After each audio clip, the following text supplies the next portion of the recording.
आयुष का चक्रव्यूह। जी हां, सांसद कौशल किशोर के बेटे आयुष की एक और चाल सामने आई है। गोलीकांड की साजिशों में बुरी तरह से फंस चुका आयुष अब अपने उन साथियों के खिलाफ पैंतरेबाजी कर रहा है जो गोलीकांड में उसके सहयोगी थे। आयुष की साजिशों को सबसे पहले आदर्श ने बेनकाब किया था, फिर उसका अचानक गायब होना और अचानक ही थाने में बयान दर्ज कराने पहुंचना भी कई पैंतरों की तरफ इशारा कर रहा है।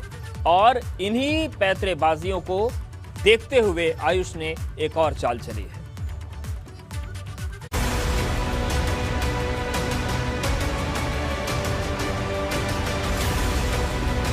कोई गलती नहीं थी, अभी आपने मुझे छोड़ दिया।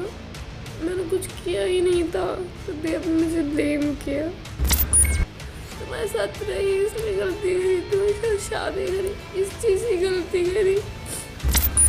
गलत कर दिया मेरे साथ, जीने की कोई वजह नहीं छोड़ी,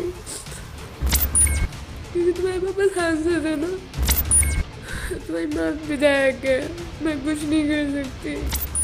लखनऊ के मोहनलालगंज से सांसद कौशल किशोर के घर में जो ससुराल, बहू और साजिश का खेल शुरू हुआ है, वह रोज नई करवट ले रहा है, जिसमें एक गोली चलती है और वो गोली लगती है सांसद कौशल किशोर के बेटे आयुष को, और इसी बीच आयुष गायब हो जाता है। लेकिन लगातार घटना के 6 दिन बाद एक के बाद एक वीडियो आयुष जारी करता है और फिर अचानक से आयुष थाने पहुंचकर अपने बयान दर्ज कराता है और एक बार फिर से सारे आरोप अंकिता पर लगाता है। वहीं गोली मारने का आरोप आदर्श पर लगाया। उन आरोपों को पूरे विस्तार से बताएंगे जो सांसद के बेटे ने अपनी पत्नी अंकिता पर पुलिस के सामने लगाए।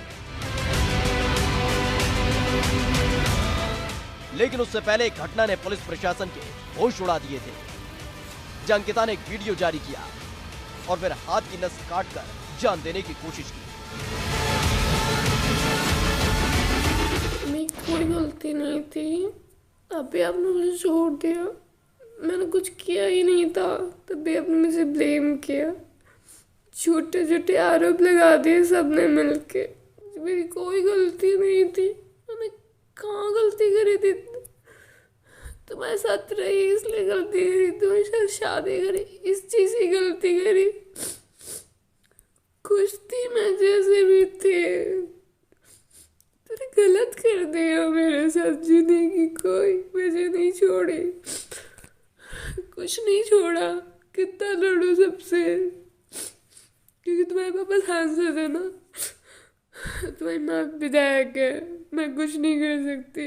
कहीं जाऊंगी कोई सुनेगा नहीं, मैं किसी से लड़ नहीं सकती। ये लड़की कोई और नहीं बल्कि मोहनलालगंज से भाजपा सांसद कौशल किशोर की बहू अंकिता है।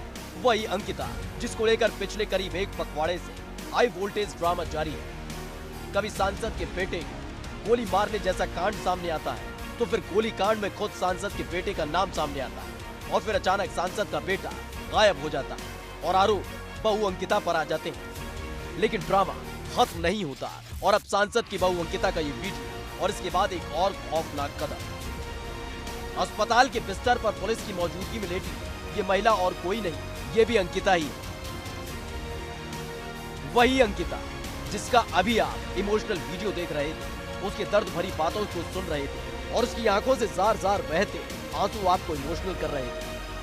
दरअसल उस वीडियो को सोशल मीडिया पर वायरल करने के बाद सांसद की बहू अंकिता ने रात करीब 11 बजे सांसद के काकोरी स्थित घर के बाहर ब्लेड से अपनी कलाई की नस काट ली, जिसके बाद खून से लथपथ अंकिता को आनन फानन में अस्पताल में भर्ती कराया गया।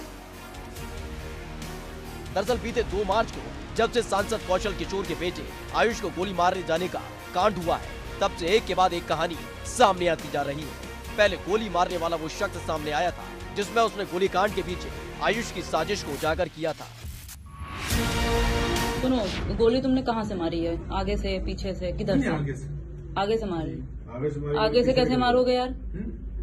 आगे से ही मारी। इंट्री वुंड तो पीछे है उसमें शरीर में। एग्जिट पॉइंट हो, बैक हो गया, एग्जिट हो लगी। क्यों तुम लोगों ने किया ऐसा? किसको तुम लोगों को फंसाने का? मुझे नहीं था कुछ। नहीं, ऐसा नहीं, सही बात बताओ। पूरी प्लानिंग हुई होगी ना, किसको फंसाना? मेरे साथ कुछ नहीं था। किसको फंसाने का मूड था ये बताओ मुझे। ये तो वही जानते होंगे, वो वैसे बोले थे कि 4-5 लोग हैं। कौन लोग हैं वो? बता दो, नाम बता दो। उसमें संदिग्ध में कोई भी आ सकते हैं, कोई भी अब जो मेरे अदालत में वो बता रहा हूँ। बताओ। उसको फंसाने के मूड में थे। जैसे चंदन गुप्ता हो गए और मनीष जायसवाल और प्रदीप कुमार सिंह है इसमें, और दोनों और जिसका नाम नहीं है। इसके बाद से पुलिस आयुष की तलाश कर रही थी, लेकिन गोली लगने के बाद अस्पताल में भर्ती आयुष अचानक गायब हो गया। पुलिस तलाश करती रही, लेकिन आयुष नहीं मिला। फिर आयुष की पत्नी अंकिता उसके गायब होने के पीछे अपने सांसद ससुर और विधायक सास पर आरोप लगाती रही। फिर अचानक बीते रविवार को आयुष मड़ियाव थाने पहुंचा और अपने बयान दर्ज करा दिए, यानी एक और फिल्मी सीन की तरह ड्रामा। तो जो घटनाक्रम उन्होंने बताया है उसमें उन्होंने कबूला है कि गोली आदर्श द्वारा ही चलाई गई है। जब ये पूछा गया कि क्या आपने उनको कहा था गोली चलाने के लिए, तो इससे उन्होंने साफ इनकार कर दिया है। उनका ये कहना है कि आदर्श आदर्श से और आदर्श की बहन अंकिता से, जो कि आयुष की पत्नी है, उनकी जो है लड़ाई हुई थी काफ़ी कुछ पर्सनल इशू को लेके, जिसकी वजह से ये अपने घर से बाहर आया था। और फिर उसके बाद आदर्श पीछे से आए हैं और आदर्श ने 2 शॉट फायर किए हैं। पहला शॉट एक्सीडेंटल था जो कि दीवार पे लग गया था, दूसरा शॉट आयुष के पीछे से लग के आगे की तरफ निकल गया मौके पे।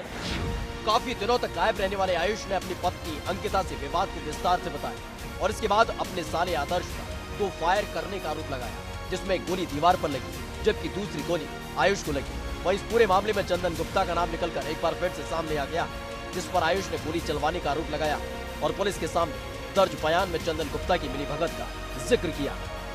गोली चलाने के बाद में हम लोग ने ये भी इनसे पूछा कि पिस्टल आपके पास कहाँ से आई है, तो इसमें इन्होंने चंदन गुप्ता का नाम लिया है कि चंदन गुप्ता की कोई लाइसेंसी पिस्टल थी जो कि आदर्श ने चंदन गुप्ता से ले ली थी, जिसके बारे में आयुष को जानकारी नहीं थी कि वो जो लाइसेंसी पिस्टल है वो आयुष के घर पे आदर्श ने छुपा के रखी है। उसी लाइसेंसी पिस्टल के द्वारा आदर्श ने आयुष के ऊपर उस दिन फायरिंग की है। आयुष ने पुलिस की पूछताछ में गोली चलाने का आरोप जहाँ एक तरफ आदर्श पर लगाया तो वही पिस्टल चंदन की होने का आरोप लगाया। लेकिन इस बीच जब पुलिस ने चंदन गुप्ता को पेश करने को कहा तो चंदन गुप्ता ने खुद के कानपुर में होने का दावा किया। लेकिन जब पुलिस ने चंदन की लोकेशन को खंगाला तो चंदन गुप्ता की लोकेशन लखनऊ में मिल रही है, जिसने इस पूरे मामले को एक बार फिर से उलझा कर रख दिया है कि आखिर कौन है सच्चा कौन है झूठा।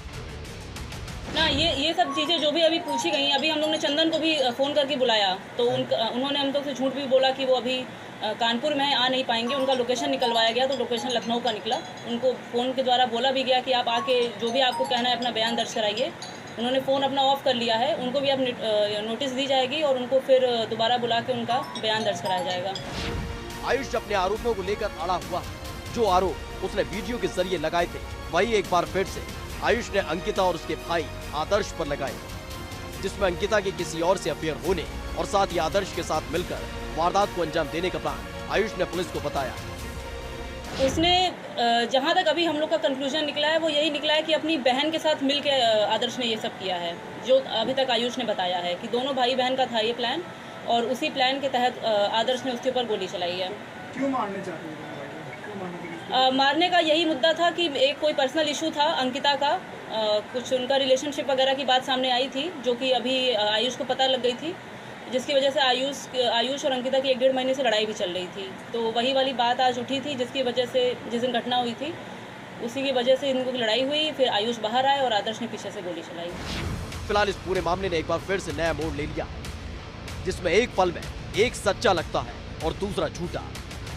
तो अगले ही पल इस मामले में एक नया मोड़ आता है जिसमें सच्चा दिखने वाला झूठा लगने लगता है और झूठा दिखने वाला सच्चा। अब इस पूरे मामले ने फिर से नया मोड़ ले लिया है जिसकी पुलिस को तह तक जांच करनी होगी। Bureau report, ABP Ganga.